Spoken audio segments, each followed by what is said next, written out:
Hello everyone, welcome back to online study zone. उम्मीद करता हूँ कि इससे पहले कि आपने बाकी के सेट को ज़रूर देखा होगा, जिसमें हम लोग काफ़ी अच्छे अच्छे क्वेश्चंस डिस्कस कर रहे हैं, साथ ही साथ रिविजन्स भी कर रहे हैं और स्टैटिक जीके भी मैं आपको दे रहा हूँ। तो इस सीरीज को देखना बिल्कुल भी ना भूलें। डेली आपको 20 क्वेश्चन दिया जाता है, तो आप इसको कवर कीजिए। तो चलिए शुरू करते हैं आज की इस वीडियो को। सबसे पहले बात करते हैं कि प्रीवियस डे में जो क्वेश्चंस आपको कराया गया था उसको रिविजन्स कर लेते हैं। फर्स्ट क्वेश्चन ये था कि प्रधानमंत्री नरेंद्र मोदी ने हाल ही में स्वामी प्रभुपाद की 125वीं जयंती के अवसर पर एक विशेष स्मारक सिक्के को जारी किए थे। स्वामी प्रभुपाद किससे संबंधित है? तो ये इस्कॉन के संस्थापक थे, इसको याद रखेंगे। ठीक है। सेकेंड है कि हाल ही में जारी सर्वश्रेष्ठ शैक्षिक संस्थानों की NIRF रैंकिंग 2021 में बात की जा रही थी। तो सर्वश्रेष्ठ शैक्षणिक स्थान है वो किसे चुना गया? IIT मद्रास। देखिए, अगला प्रश्न ये था कि मालाबार संयुक्त सैन्य जो अभ्यास था 2021 के संदर्भ में क्वेश्चंस थे कथन के टाइप पे। तो उसका जो मेन पॉइंट्स था आपका ये ध्यान रखना है कि इस अभ्यास का ये 25वां संस्करण था। साथ ही साथ अगर हम बात करें मालाबार संयुक्त जो अभ्यास होता है किनके मध्य होता है, तो ध्यान रखिएगा इसमें भारत, अमेरिका, जापान और साथ ही साथ इस वर्ष से यानी पहली बार इसमें ऑस्ट्रेलिया की रॉयल नौसेना ने भाग लिया है। ये 1992 से शुरू हुआ था। इसका 24वां संस्करण 2020 में हुआ था, जो कि बंगाल की खाड़ी, अरब सागर यानी भारत ने नेतृत्व किया था। ठीक है। और इस वर्ष का आयोजन यानी 2021 का जो आयोजन होगा ये गुहाम द्वीप पे किसका जो कि नियंत्रण है? अमेरिका का। तो ये आपको याद रखना है। आगे बढ़ते हैं। अगला पॉइंट्स की हाल ही में संपन्न हुए अल हिंदी जो सैन्य अभ्यास है, इसके बारे में कुछ पॉइंट्स था। और ये पॉइंट्स इस तरह से था कि यह एक द्विपक्षीय सैन्य अभ्यास था। साथ साथ यह भारत और सऊदी अरब का ये पहला सैन्य अभ्यास है। ये बहुत इंपॉर्टेंट हो जाता है, एकदम VVI पॉइंट्स बनेगा, याद रखिएगा। और ये जो अभ्यास होगा कहाँ पे हुआ था? सऊदी अरब के अल जुबैल तट पर आयोजित किया गया था। तो इसको याद रखिएगा, अल जुबैल तट जो कि सऊदी अरब में। केंद्रीय शहरी एवं आवास मंत्रालय ने किस शहर को भारत का पहला वाटर प्लस शहर घोषित किया?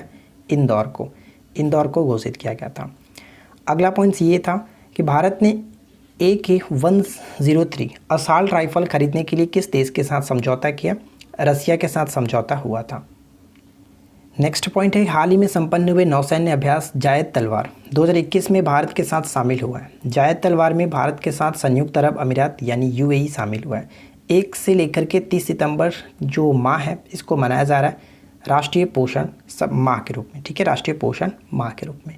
नासा के क्यूरियोसिटी रोवर ने किस ग्रह पर चमकते बादलों की छवियों को कैप्चर किया? मंगल ग्रह पर। अगला पॉइंट्स की कौन माउंट एवरेस्ट पर चढ़ने वाला एशिया का पहला और दुनिया का तीसरा नेत्रहीन व्यक्ति बन चुके हैं? तो जहांग होंग कह सकते हैं, जहांग होंग। आर्टेमिस समझौता जो हाल ही में खबरों में था, न्यूजीलैंड और किस एजेंसी की अंतरिक्ष अन्वेषण के लिए एक समझौता है? नासा का समझौता है। चंद्रमा पर मनुष्य को पहुंचाने के लिए फिर से ये मिशन बनाया जा रहा है, आर्टेमिस समझौता। नेक्स्ट है कि केंद्रीय मंत्रिमंडल ने टिकाऊ शहरी विकास के क्षेत्र में सहयोग के लिए भारत और किस देश के बीच समझौता ज्ञापन को हाल ही में मंजूरी दी है? मालदीव। ऑप्शन नहीं, मालदीव होगा। ठीक है। नेक्स्ट प्रश्न था, किस केंद्र शासित प्रदेश के उपराज्यपाल ने युवान थब योजना लॉन्च की थी? तो यहाँ पे कह सकते हैं RK माथुर जो हैं उपराज्यपाल, लद्दाख के उपराज्यपाल RK माथुर यानी कि राधा कृष्ण माथुर, इन्होंने ये युवान थब योजना को लॉन्च किया था। इसके अंतर्गत क्या 12,300 टैबलेट वितरित किए जाएंगे 6वीं से लेकर के 12वीं के कक्षा के छात्रों को। नेक्स्ट होने कि कितने वर्ष यानी कि किसने वर्ष 2021 का international business book of the year का अवार्ड जीता है?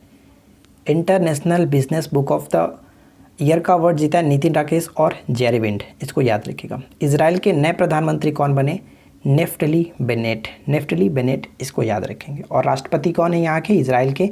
तो इसाक हरजोग, ये भी याद रखिएगा। चलिए, नेक्स्ट प्रश्न था कि भारत 17वें सतत विकास लक्ष्य रैंकिंग में किस स्थान पर है? तो 117वें स्थान पर है। विश्व खाद्य सुरक्षा दिवस कब मनाया जाता है? 7 जून को मनाया जाता है। और इसका थीम क्या बताया था मैंने? इसका थीम ये था, safe food today for a healthy tomorrow, इसको याद रखेंगे। हाल ही में चर्चा में रहा 13वीं बौद्ध गुफा किस शहर में स्थित है? नासिक में हमको बताया था। चलिए, अगला पॉइंट देख लीजिए।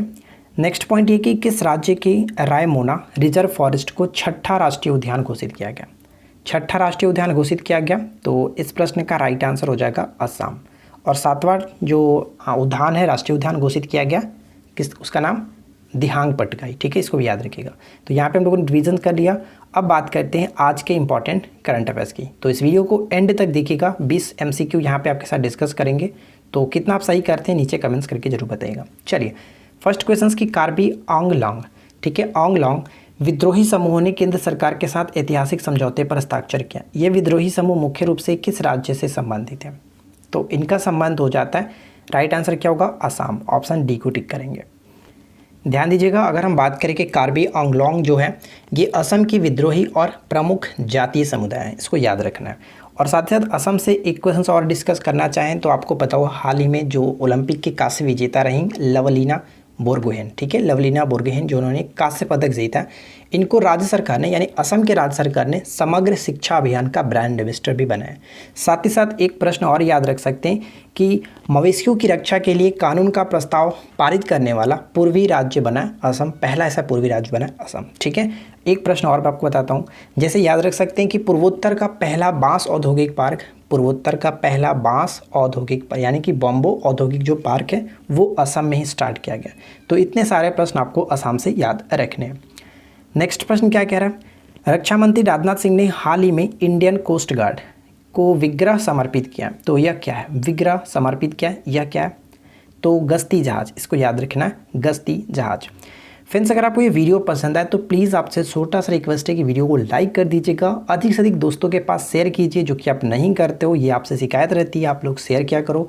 और चैनल को सब्सक्राइब करके रखिए इसी तरह की और रोज़ाना न्यू वीडियोज़ के लिए। अगला पॉइंट्स, 17 सितंबर को हैदराबाद मुक्ति दिवस मनाया गया। हैदराबाद रियासत का भारतीय संघ में विलय किस वर्ष हुआ था? किस वर्ष हुआ था? 1948, 1948, ये आपको याद रखना है, 17 सितंबर 1948 हैदराबाद रियासत का भारतीय संघ में ऐतिहासिक विलय हुआ था। और किस यानी कि कौन सा ऑपरेशन चलाया गया था? तो आपको पता होगा ऑपरेशन पोलो चलाया गया था, ये याद रखेंगे। और 1948 से एक प्रश्न और याद रखना है, जैसे मजदूर अधिनियम आपका 1948 में ही बना था।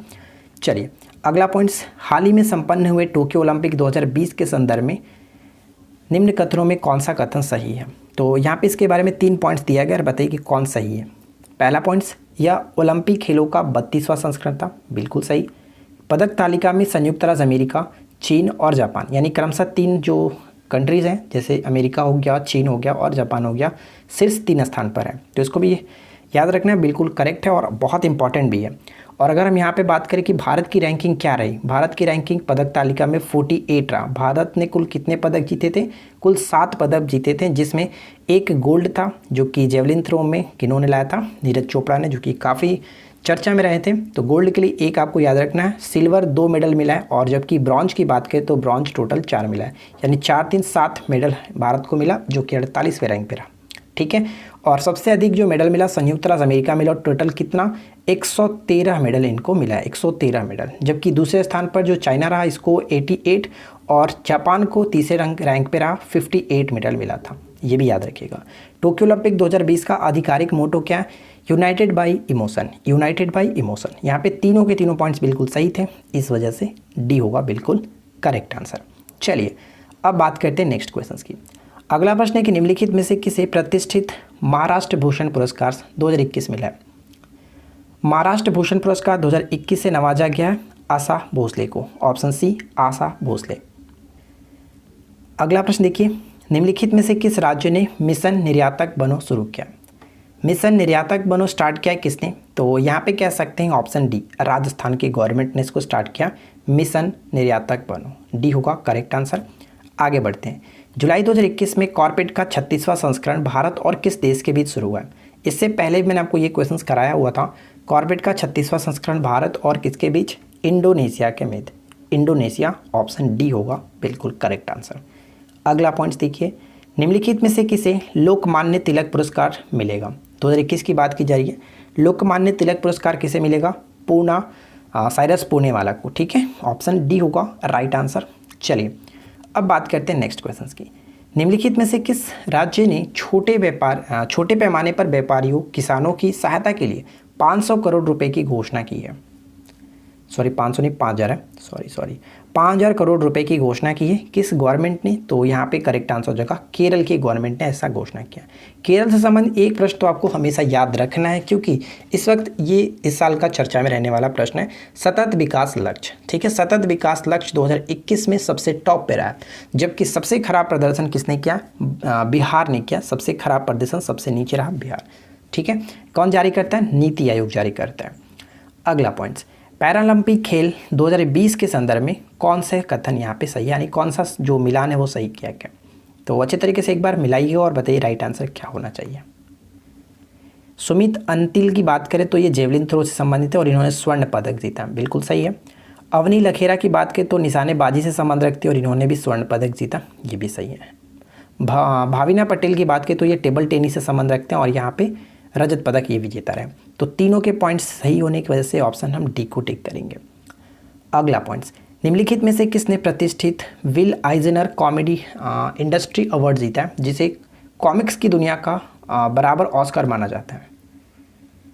तो यहाँ पे सही आंसर हो जाएगा Anand Radhakrishnan. C will be right answer, Anand Radhakrishnan. ISRO NASA संयुक्त मिशन जो कि निसार उपग्रह को बताइए कि किस वर्ष लॉन्च किया जाएगा? ये नासा और इसरो की संयुक्त मिशन है निसार उपग्रह, इसको लॉन्च करने की घोषणा की गई है जनवरी 2023 में। सी यहाँ पे करेक्ट होगा। अगला पॉइंट्स, निम्नलिखित में से कौन सा देश G20 सांस्कृतिक मंत्रियों की बैठक की मेज़बानी करेगा? 2021 की बात की जा रही है। तो यहाँ पे करेक्ट आंसर क्या हो जाएगा? Option C Italy. 2019 में हुआ था आपका जापान में, 2020 ने सऊदी अरब ने किया था, जबकि 2021 की बात की गई है इटली की, और 2022 में इंडोनेशिया करेगा। ठीक है, 2022 में इंडोनेशिया, पहले ये भारत को करना था लेकिन इंडोनेशिया के साथ फेरबदल हो गया और 2023 में मिला है भारत को करने की। तो ये भी आपको याद रखना है, 2023 में भारत करेगा। ठीक है, चलिए अब बात करते हैं अगले प्रश्न की। मुस्लिम महिला अधिकार दिवस हर साल कब मनाया जाता है? मुस्लिम महिला अधिकार दिवस प्रत्येक वर्ष कब मनाया जाता है?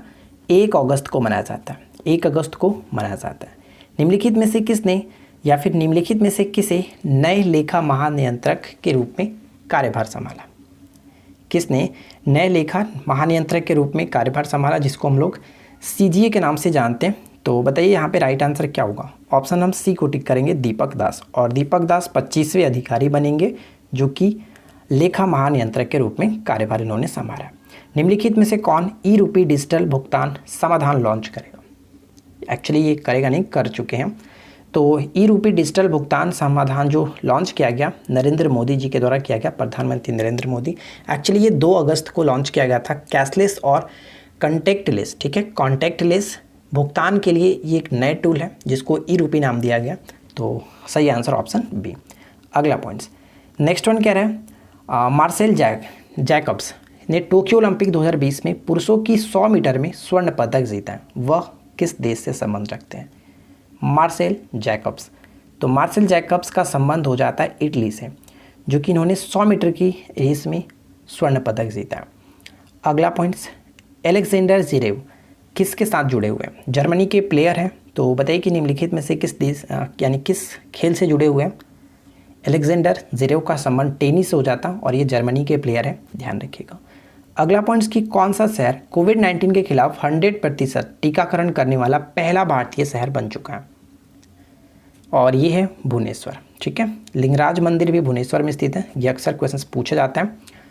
अगला प्रश्न देखिए, लास्ट क्वेश्चन है मिंग ऑन्ग हलिंग। ठीक है, मिंग ऑन्ग हलिंग बताइए कि किस देश के अंतरिम प्रधानमंत्री के रूप में पदभार संभाला है?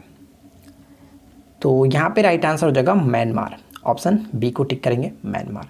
तो देखिए यहाँ पे हम लोगों ने 20 MCQ को कवर किया और उम्मीद करते हैं कि आपने इस 20 MCQ में से 15 प्लस तो करने की पूरी कोशिश की होगी, क्योंकि अगर आपने रेगुलर करंट अफेयर्स पढ़ रखा है कहीं ना कहीं से तो पढ़ते रहे होंगे, तो आपने 15 स्कोर किया होगा। अब आपकी बारी है कि नीचे कमेंट्स करके बताना है कि आपने आउट ऑफ 20 से स्कोर कितना किया। हम भी देखें आप कितने अच्छे तरीके से प्रिपरेशन अपना कर रहे हैं करंट अफेयर्स की, तो कमेंट्स करके जरूर बताइएगा। ठीक है, साथ साथ आपको यही बताना है कि वीडियो आपको कैसी लगी, क्या इंप्रूवमेंट चाहिए ताकि हम सुधार कर सकें। अब बात करते हैं स्टैटिक जीके के बारे में, जो कि आज का हमारा डे 10 है। मोहम्मद शाह का वास्तविक नाम क्या था? मोहम्मद शाह का वास्तविक नाम क्या था? तो रोशन अख्तर कह सकते हैं।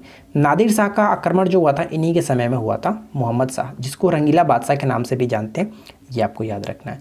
नादिर शाह को हम लोग ईरान के नेपोलियन के नाम से जानते हैं, ये भी याद रखना है।